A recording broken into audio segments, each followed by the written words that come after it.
it has to do with prayer life and fraternity.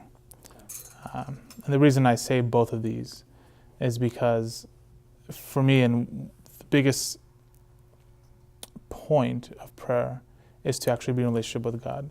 So as I've been progressing through my religious vocation, there has been a deeper sense of prayer kind of enveloping within me, so almost like a fountain, in which it was trickling in the beginning, as I was in Dawson Seminary. It was there, but it was more formal prayer. You have to do this, you have to do that. This is part of your schedule where you have to do it.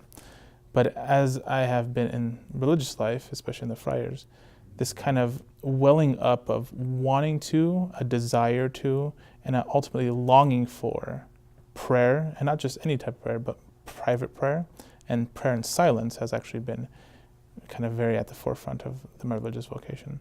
So there's that, but there's also the fraternal life as well, because I'm able to see in the fraternal life, in my brothers, God.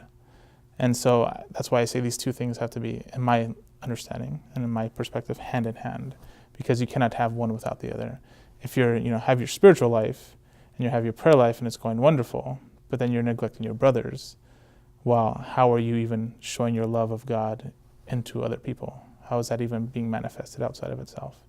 And then the same way, the way around. If you have just strictly with your brothers, and you're not going to prayer with God, well, then you're strictly focused on the externals and not on God himself.